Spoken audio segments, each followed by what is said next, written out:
with Dragonberry and Amy. She's now on the board of directors of the Chamber and is very active in international trade.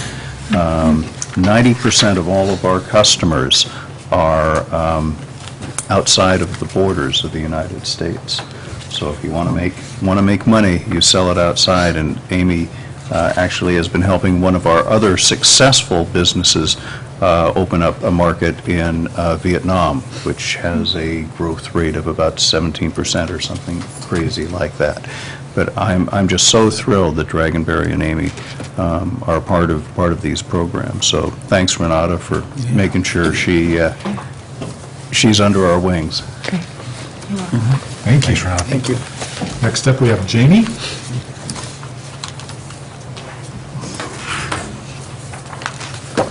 Hey, lady. She's a citizen, a constituent of mine, if you don't mind. I want to see what's in that now. For the camera, this URA administrator's wife is passing notes to a commissioner. And it has nothing to do with this. And you're a teacher, you're supposed to pass out to the front of the class, aren't you? That's how it was when I was in school. You got to share it with everyone. Since my wife's here, say something good about me, just once. And she just passing out the yellow card. Oh, okay. Jamie Stickle, Main Street Manager. Under the promotion, while we had probably the snowiest First Friday that has ever been, 6 businesses had signed up to participate. With our Facebook First Friday advertising, we gained 23 likes to the page. Our campaign reach, which is unique people that saw our advertisements, was 17,223, and 132 of those people clicked on the ad. We've really been able to target people in and around Canby with that advertising in hopes of trying to expand our reach. And the nice thing about advertising on Facebook is that it redirects them to our Canby Main Street Facebook page. And that is where we can have information on other events and things going on in the community. The February downtown draw will feature CH Accounting and Tax Services, which is located at 358 Northwest First Avenue. CH Accounting is a local business that helps people and business owners with all of their accounting and tax needs. This effort just came out of an idea of a way to really highlight a business each month, get to know a little bit more about them. I'm surprised at how many people said, oh, we drove out here for whatever event and decided that this is where we wanted to stay and raise our family. So that happened again in this one, and you can find that on our e-newsletter Facebook website. The Valentine's Day promotion, which is what I passed out to you, it is building off of the Valentine's Day promotion that we did last year. It's free for businesses to participate in, and they do not need to discount anything or provide a coupon. If they choose to, that's wonderful. Canby Rental chose to highlight their chainsaws again this year. What says romance like a new chainsaw? Yeah. But then there were other businesses like Miss Adeline's that chose to do a giveaway. If you spend so much money, she'll give something like a clock or an ornament type thing, which both ways are good ways to get people in and get them to come back, which is really the goal. We had 21 businesses participate this year, which is up from our 19 that participated last year. So very excited to see this continue, and I'll do something like this for Mother's Day and Father's Day. So you know where to get your presents in downtown Canby. The Oregon Main Street Quarterly Workshop was held on January 23rd and 24th.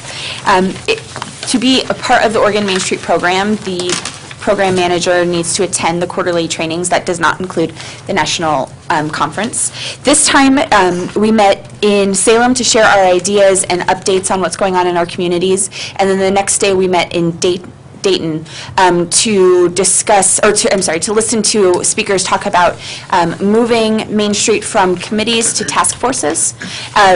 One thing that I was really struck with is that the reason that they did this is so that they could find people who wanted to be committed to an idea or a project, to find funding, to find more volunteers, and that they didn't have to necessarily be a part of everything. Not everybody thinks that I think everybody thinks that Light Up the Night is a great event, but maybe that, maybe Christmas isn't everybody's idea, but Kiss Summer Goodbye is a fun event that they could get involved in. So at the promotions committee level, we've talked about implementing some of this task force idea, not changing to a task force, but having the committees and reaching out to potential volunteers and getting them excited about different projects that we're working on, some that we've already done in the past and a couple new ones that we're trying to introduce this year. So if you or anybody that you know would like to volunteer, please contact the Main Street program.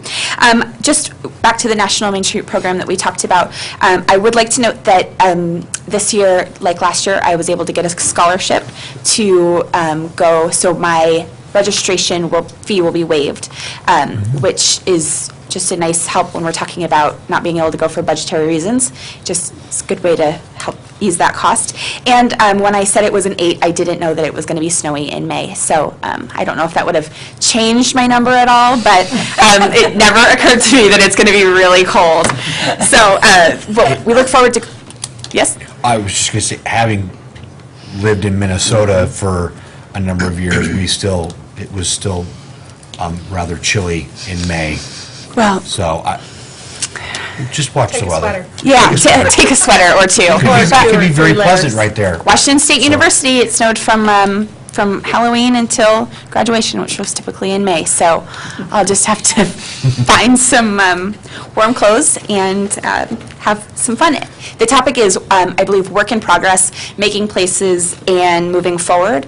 And so that's one of the reasons, in knowing that I thought it was so important to attend this year, because obviously when people say Detroit, everybody goes, oh, but they really have tried hard and are working diligently to make a comeback as a city. And, who doesn't love a comeback story? And you can always find something to take from that and implement. Our Historic Review Board met this morning to make an official decision about the relocation of the Mac House. The Mac House is currently located on the Zor Lutheran property over on South 2nd, I believe, and they're looking to move it to South Knott Street. In December, the construction company went to the Planning Commission to ask for their help in interpreting the code so that they could move. They intend to use the property as a residential property, but it is moving within a commercial zone. So if you move it, it doesn't get grandfathered in. So they made the decision or the interpretation to allow that to be moved, allow it to be residential. The Mac House is one of 3 city-designated historic properties that we have. And so today at the meeting, the board members decided that would be a great thing to have, and the construction company intends to do some work on the property to make sure that it retains its historic nature and then maybe even emphasizes it. So that is very exciting. Jamie, on that note, I believe this is the 4th time it's being moved. Yes. And if you are interested in getting up at 5 o'clock in the morning on Sunday, I believe is the day that they are going to be moving that house.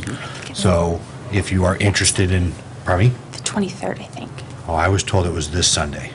I thought I saw people working over in that area. But this I week, could be. too, so- I could be wrong. I could be wrong as well. We'll So, double check that. Yeah. but it could be a very interesting piece to watch happen. Well, and obviously, Canby does have a lot of historic houses and a lot of history here, but retaining that is at the top of the Historic Review Board's list. If the relocation was not allowed to happen, the Zor Lutheran Church it is under my impression, or I am under the impression that they were going to tear it down. And so moving it and being able to keep it in Canby, because sometimes people move them outside, is really important. Very much so. So the Canby Main Street program provides outreach and resources to new businesses within the downtown area. One new business that recently opened in the downtown is Colors and Cuts, located at 131 Northwest 3rd Avenue. This new downtown hair salon opened on January 2nd.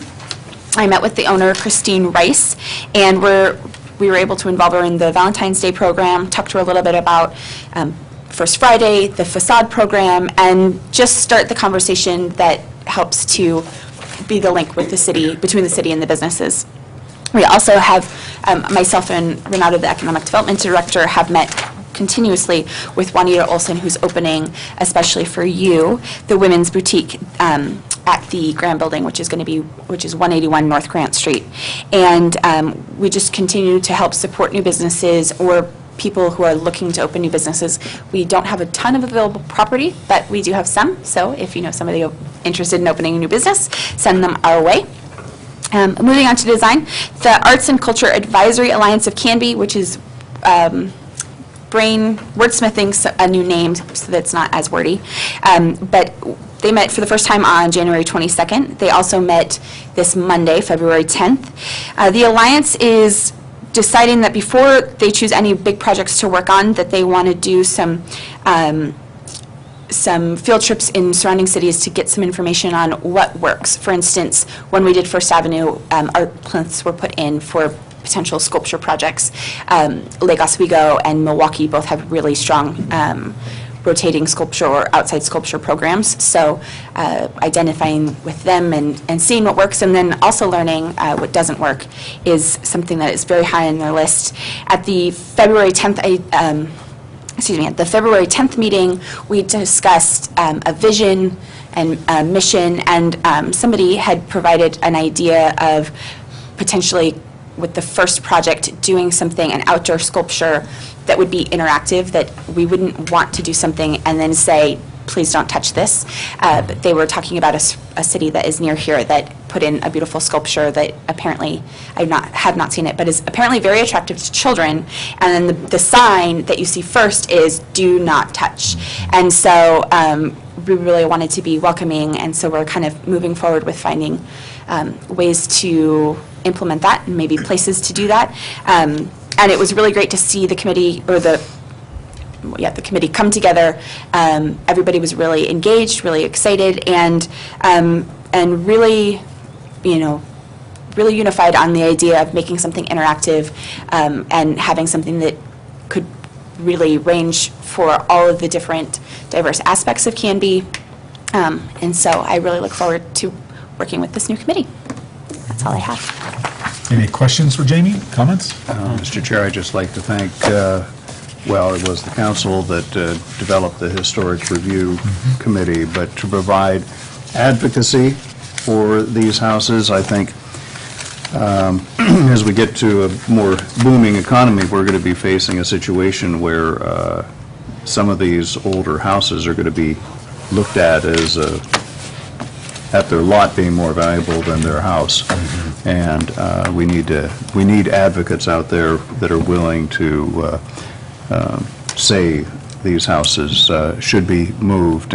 And Brian's right, this will be the fourth move, and it's not all that uncommon in Canby's past to pick up houses and move it around. In Elsie Cuthbert's biography, she talked about getting a house that she moved down the street.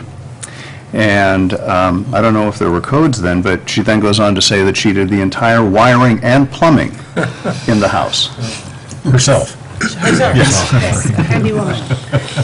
And could I say, they used to put logs and roll them on logs, and you take a Grease log the out, put a logs. cement, and that's the Like way the they did. Egyptians building the pyramids. Thank you, Jamie. Can you get back to us on when that move will be? Yes, of the Mac absolutely. House? Just email us? Yes. Thank you. All righty, that concludes the agenda. Mr. Administrator, do we have any other business? I have nothing additional. Agency, do you have anything else? I do. I'd like to thank Walt Daniels, who's in the audience, for whom his assistance in developing the urban renewal district, Yes. we would not be here. So thank you, Walt. Thank you, Walt. And Walt's now Canby Utility Board's newest member. Did you have anything you want to say? Yeah, Come on up. so Bob Cornelius on TV by himself, so I thought I'd come. For those who don't know me, I'm Walt Daniels, and been 687 North Ash Street in Canby. Been there 40 years. Been a commissioner on the URA for 25 years. I'd just like to share some thoughts with you that might be enlightening to you. Back in 2001, they were talking about the URD, and we had a lot of input from advisory committee to people, and we had a nice number of staff members too involved. In fact, we had 75 community members and 15 staff members at this meeting. We were talking about at the Health Center about the URD and the projects involved. The time there was a division, and some people thought that we were trying to get Milgard and Cintas into the industrial park. And at that time, the council voted that didn't want to fund certain portions of it, and so that dropped out. At that time, we had the Canby Business Revitalization Committee, and they came and told us, you've got a plan, get back on track.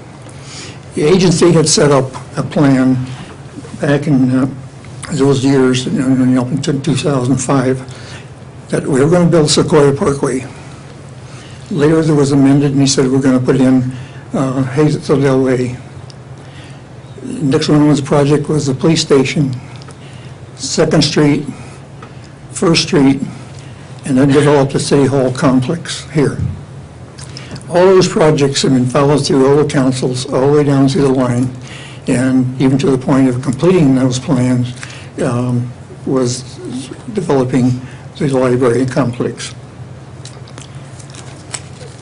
Many people came forward and said, we support to get back on track and follow the plan. The downtown master plan, the designers have made it clear that these were goals that are accomplished it would not be accomplished without our tax increment financing, URD fund. The advisory committee had a great deal of knowledge and experience and hired a lot of experts to come in. Later on, when you got down to the point of redeveloping the block here, we had a lot of citizen input, a library board, friends of the library, and even hired a consultant to come in and said, look at these locations. What does it look like the most favorable? And he said 2nd Street here at this location. Later on, in the change of councils, we come up to the point that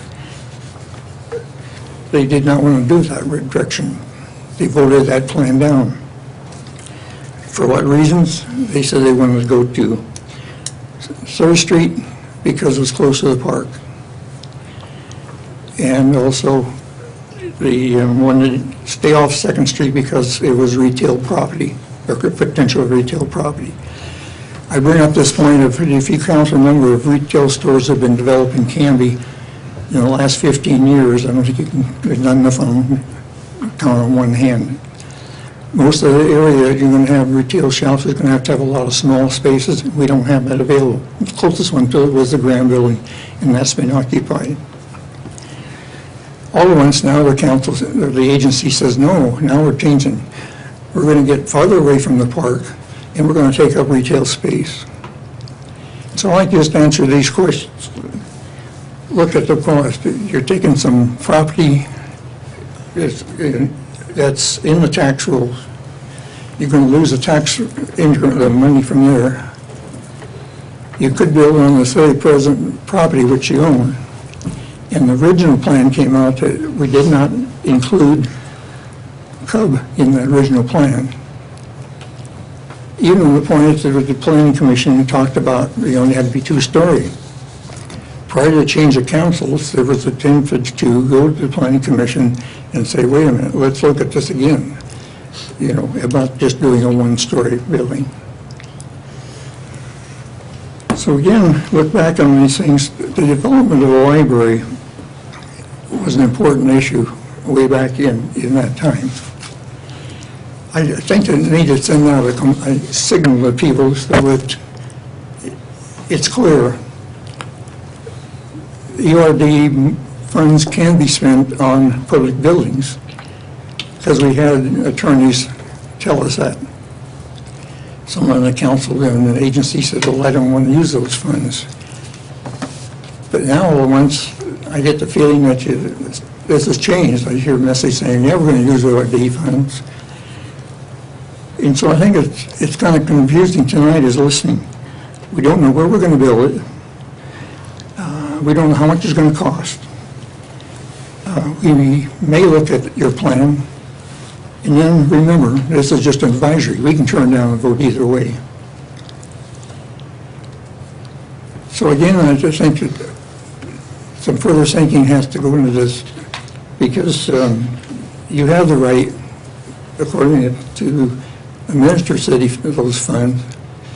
I know sometimes you may think, well, I'm afraid that people are going to be negative if we do that. But if we had followed the plan today of going to the public way back when we developed that industrial park, it would not have been developed. People would not wait that long to get a vote by the people. And I think you look in the past, the majority of people were in favor of the industrial park, or those who were opposed to it. So I think you need to look at, what do you think is best for the city, and what can you get more for the bucks? When the plan came out, there was already worked in details of that. It would be less of a problem on city facilities for moving. The Graham building was available. All we have to do is move the people out of the plane over there. Now that's gone out of the picture, so that would make it a little bit more complicated now. If you move to 2nd Street, what are you going to do with the old library location? So those are some questions that come up, and I think from just this roster, from the experience I've had, and then going back and looking, and I think if you go back and look at the plan that was set up by these people, and then we were going to keep going with the advisory committee, but we felt until we come up to the police station, there was no need to have meetings because there was no action taking place. And at that time, the agency said, why don't we just go ahead and plan? So with that, I'd say, get back on track. Thank you all. Thank you all. All righty, anybody have any follow-up questions or comments on that? I don't, sir. Thank you. All right, seeing as our business is concluded, I need a motion. Sure, and make a motion that we adjourn. Move that we adjourn. Is there a second? I will second that. Any discussion or debate? All in favor, say aye. Aye. Thank you. Thank you, Candy. Good night.